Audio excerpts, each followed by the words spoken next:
Well, ladies and gentlemen, what an absolute pleasure and honor it is to welcome Shefali Shah and Rasika Dugal here on She Shakti. Thank you so much for joining us. Two fabulous actors who really embody the characters that they take on to play. Just before you came out, we actually had real women in real uniforms on stage, and you've actually on reel played two very strong, fiercely independent women in uniform. Shefali, I'm going to start by asking you about the Delhi crime experience. I don't know how many of you have actually seen Shefali say this before, but she says it quite often, that she's terrified every time that she faces the camera. It's very hard to believe, Shefali, but specifically when you took on this character, when you took on Delhi crime, what was that like? What was going on in your head about how you wanted to portray this character, how you wanted to embody this character?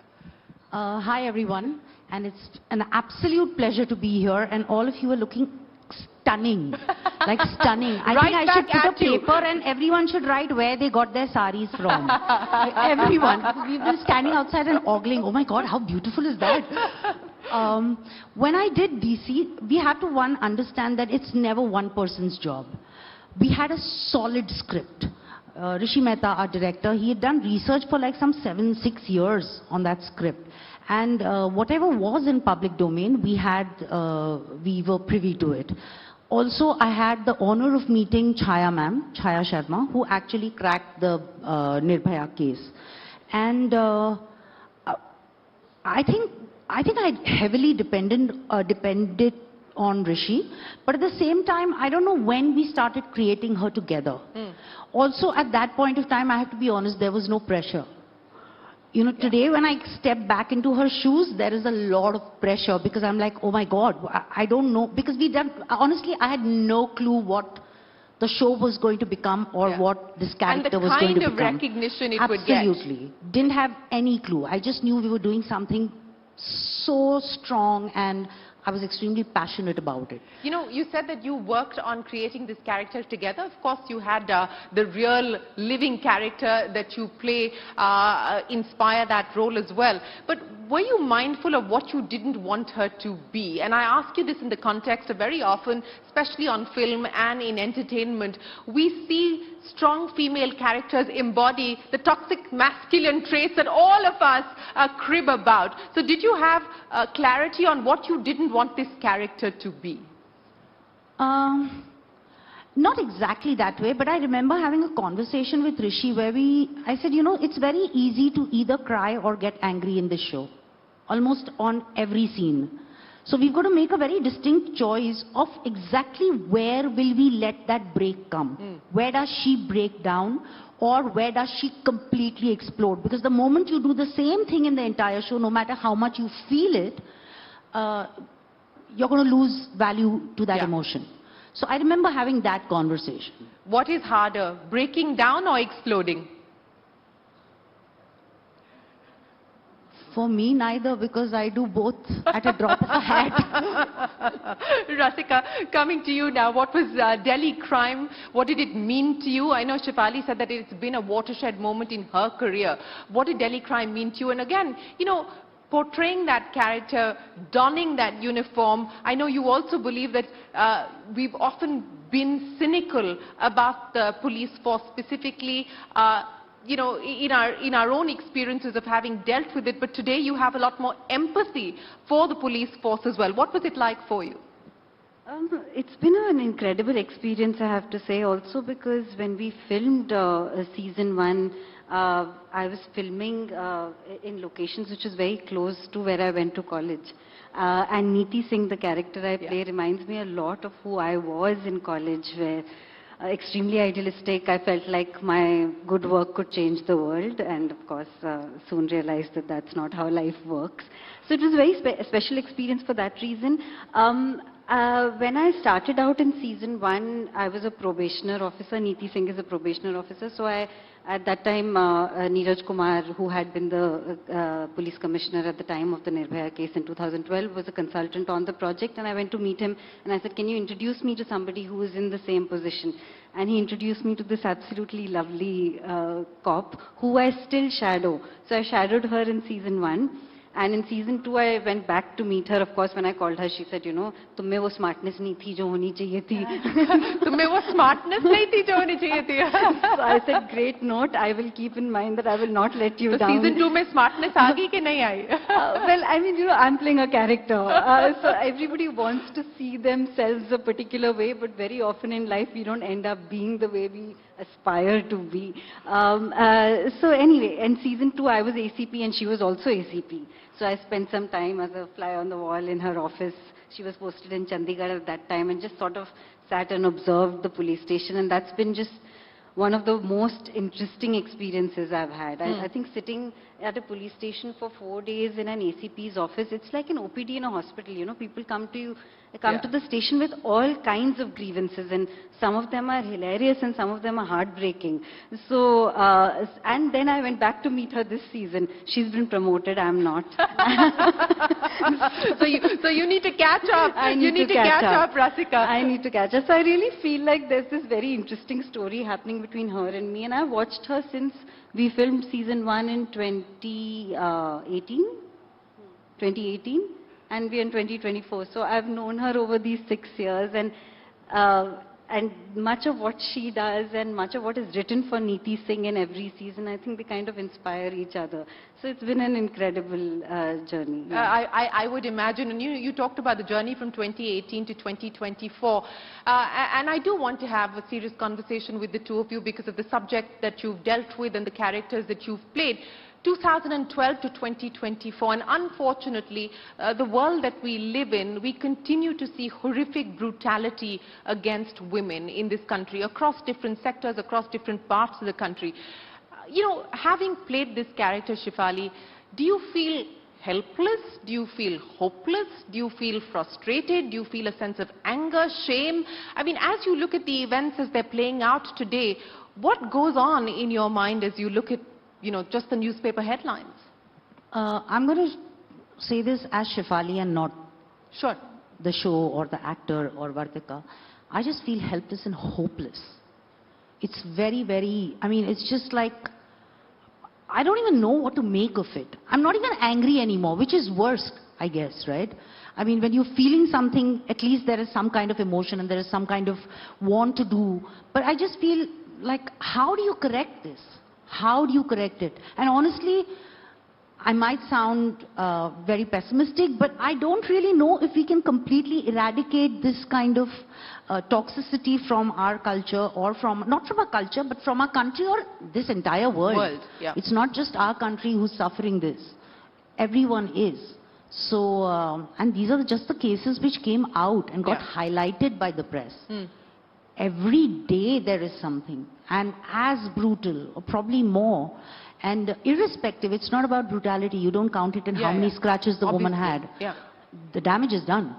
So I feel really helpless and hopeless. I mean, it's like, what can you do? What is it? What is it that you can do? So does it make it then harder to come back for Delhi Crime 3 and play this character when you see what is happening around you? No. No. No. Because the want and the compassion and the empathy still stands. And it's not about being right or wrong or being brave or strong. It's just about, would I want this to happen to me or my daughter? No. So what am I going to do? I would fight for my daughter, right? I would fight for myself, so that's exactly what I'm going to do. And also, I feel Vartika takes every case very personally. Yeah. Do you take things as personally as she does? Very personally. And the smallest thing can become like a huge thing in my head. So for me, it's no in-between. I'm not saying this with pride. And I don't know if, I don't think it's a compliment.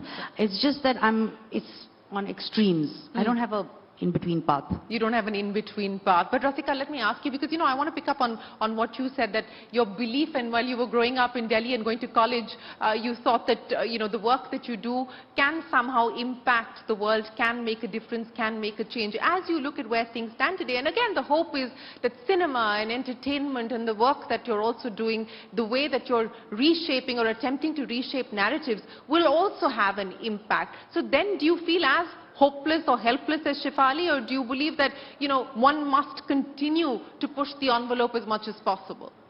I think we have no choice but to continue to push the envelope. Will it lead to change which is sustainable? I don't know, and I really doubt it, because I feel that sexual violence against women is the outcome of smaller discriminations every day in our life. It's not separate from that in any way.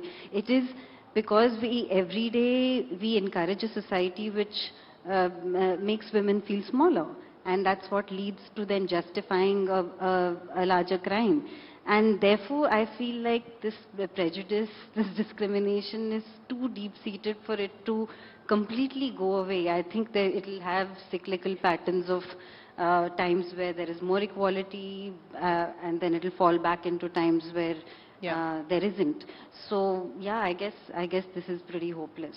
Yeah, I don't know what to call this. And I think as individuals and through your craft, you can only hope to address some of these concerns, some of these issues, and mainstream that conversation and try and have that conversation with some sense of authenticity. Well, yes, that is always the attempt, and in one sense, it is very selfish, because for me, it's almost like I'm assuaging my guilt by being a part of a project which is where I can feel that, okay, this is my way of contributing. Because, for example, after the 2012 case, I really felt like we moved on too quickly. We went for our protests, we said what we had to do, which is all very important. I'm not taking away from that in any way. But I really felt like, what else did I do to make a society which does not allow this to happen? And therefore, being a part of a show like Delhi Crime in some small way helped me assuage my guilt. Well, yeah, I do relate to what you are saying, but I want to go beyond this particular issue to talk about a comment that you just made about how women are made to feel small, and that becomes part of this sort of patriarchal, legacy and project, so to speak, and we see that play out across different sectors, not in any one particular sector. Shefali, I want to ask you, there is almost this acceptance, there's a culture of silence around toxic behavior, around behavior that should be called out for being unacceptable. But we see that across different sectors, and particularly so in the film and entertainment world as well. Have you encountered that yourself, and what do you believe needs to be done? I mean, we're seeing now, Justice Hema Kohli's report very clearly articulate what's gone wrong, but what's the fix? What's the fix? Oh my God, if I had the power or the intelligence to do it, I would have thanked my stars, but I don't think I have either, honestly. And it's not one person's problem to solve. I think there are far more equipped people to think about what can be done. But I've always said this, I've always said this, that our daughters will be safe if our sons are raised right. And I genuinely believe it. Of course. And you're doing that in your own home? Well, I hope I'm doing it. I really hope I'm doing it, because finally they're different human beings. I don't have complete control over anybody. But what's the one thing that you tell your sons? Oh God, I can't tell you what I said to them when they were moving out of the country at a very young age, because it's pretty blasphemous. What did you say? Am I allowed to use foul language? You can beep the language out. Okay, so they were going out, they were going to go to out of the country to train to be soccer players, and one was 10 and one was 11, so really impressionable young minds who should not have a mother who speaks like this, but well. I said, you've got to take care of this and this and this. Sex education all of a sudden seemed very important at that point of time, because I just had one night to explain the world to them. And then I said, and if you ever hurt a woman emotionally, physically or mentally, I will personally chop your bees off. I don't think I've really ruined their childhood. Yeah, I really did. We'll have to have a separate conversation with with them. But Rasika, you know, and I want to ask you as well. I understand that there is no easy answer, there is no one fix, and there is no silver bullet to address this. But as someone who is part of this industry and someone who perhaps has not experienced it personally, but maybe have seen this sort of behavior, what do you believe needs to be done, and how easy is it really to speak out? I think it's very, very difficult. It's very difficult to find a fix also. Very difficult to find even a system which makes a person accountable because of the sort of freelance nature of what we do. You know, we work with so many different people all the time. Very often work is related to reputation in the industry, which is really anything that anybody can say about you, you know, and therefore a lot of fear in people's minds. There's no one way to sort of rise the ranks in this world, right? So either you end up pleasing everybody or you end up not pleasing everybody or something. You have to find something in between that works for you. And therefore it's very, very difficult to find a system of accountability. It's very hard to do that. And I'm just so moved by the work of the WCC in Kerala and the Justice Hema Committee. It's not been easy. No. It's been 7 years and they've been fighting the fight. Absolutely. And it's really to applaud all of them. Absolutely. That must have taken tremendous courage. Tremendous courage and tremendous patience to pursue this matter over so many years. But, you know, I want to ask both of you, and Shefali, I read Demi Moore just a couple of days ago, and she said that at 62, she now feels that she has the confidence that she doesn't want to be defined by anybody else's rules but her own. You've kind of been the rule breaker in many ways. I mean, you've set your own path. You've played the parts that you wanted to play. How was that easy for you to do, or you know, not so? No, it wasn't easy for me to do. I mean, my career has been more about waiting than actually working. I just sat at home and waited for something to happen. I have to give the credit to the OTT platforms, to my director who chose to back me. And I'm just grateful that I got this opportunity to play this part. Because until then, you know, unfortunately, like in real life, in our society, even in the industry, women are recognized by the roles they play in reference to other men. Yeah. Is it the mother, the daughter, the wife, the sister, the friend? All those are, like, I remember somebody coming up to me and saying, you know, somebody was narrating some script to me and said, you know, you have a really powerful role. I said, okay, thank you, great. What is it? And it's like the sister of the hero. I said, no, that is the relationship. Yeah. What is the character? It's the sister of the hero. So it's actually, it's seen that way. But OTT has really helped that change. And it's not just, I know I'm at She Shakti, but it's not just for women, even for men. No, even for men. I would agree with you. I would agree with you. Who are actors, but may not be stars in the conventional sense. They got their due. You know, the OTT kind of underlined the fact that we want actors becoming these characters, not star. Because obviously their ratings didn't depend on which star was, you know, cast in it. Is it different for you, Rasika? Have you done less of the waiting and more of the working to pick up from Shefali? Because, you know, you're in the midst of this sort of OTT generation, aren't you? Oh, I've done my fair share of waiting. I graduated from film school in 2006. I did small parts in about 14 films. They're blink and miss roles. The OTT platform sort of boom only happened around 2016. So I've done my fair share of waiting. In fact, I always feel that they should include a paper in waiting in film school. A paper in waiting in film school. Teach that. Teach us how to wait, what to do with yourself at that time when you're waiting for the phone to ring. Well, you know, speaking about the phone to ring, and I want to ask both of you, Shefali, whose call are you waiting for? If you could manifest one phone call for a project, for a film that you might want to work in, or somebody that you would like to work with, you know, whose call would you manifest? I'm not going to name a single person. What Okay, if the name a whole others don't list. call me then? Make a list. Make a list. Manifest the list. No, I'll put it in my mind, but I don't want to. There are so many people. Oh my God, there is so much talent. There is such rich work happening around. I want to do everything. I'm greedy. I want to be a part of every project. I want to do some amazing work. Okay, what's the one role, the dream role that you want to manifest for yourself? There's this book I'd read when I was really young.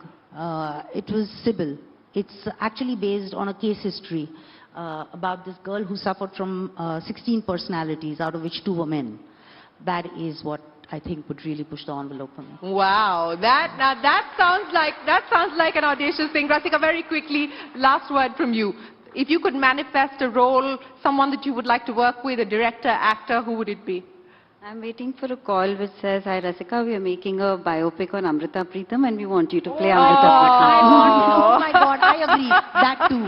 But I'm too old for it, I guess. Well, it's been an absolute pleasure. We wish the both of you the very best of luck. Thank you so much for joining us, and we can't wait to see more of you on screen and in real life as well. It's been an absolute pleasure. Thank you very, very much. Ladies and gentlemen, a big round of applause for Shefali Shah and Rasika Dugal. Thank you so much, ma'am. Thank you for joining us. All right, ladies and gentlemen, it's now time. We'll just wait for that photo. It's time for a security drill. I'll request everyone to please vacate the hall. Carry your belongings with you. That's very important. The Vice President's security will be taking over the hall for a security drill. Thank you all for your cooperation.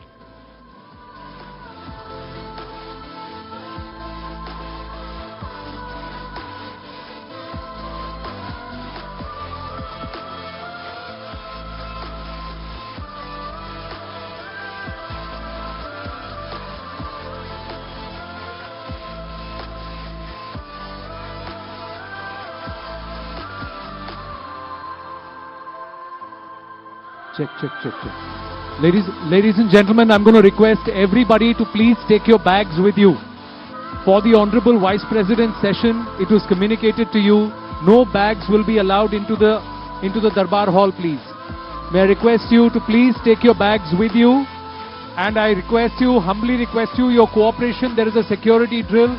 The sooner we get through the security drill, the sooner we'll be able to start again. Please do not leave your bags behind. Please take your bags with you. Thank you. Thank you.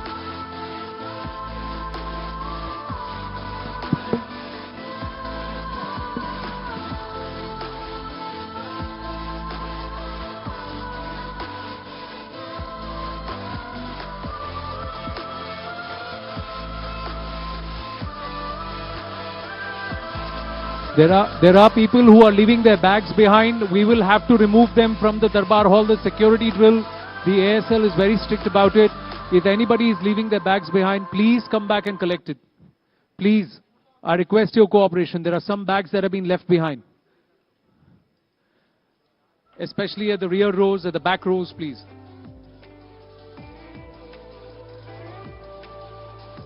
And I'm going to request everybody to please cooperate with the drill and follow the instructions. The sooner we do that, the sooner we'll be able to start and you'll be able to get back in.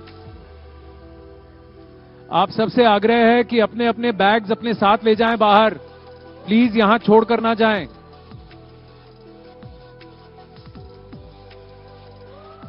जो भी bags यहां अभी दरबार hall में मिलेंगे वो security seize कर लेगी. उनकी जिम्मेदारी हमारी नहीं है. Please understand this. Thank you.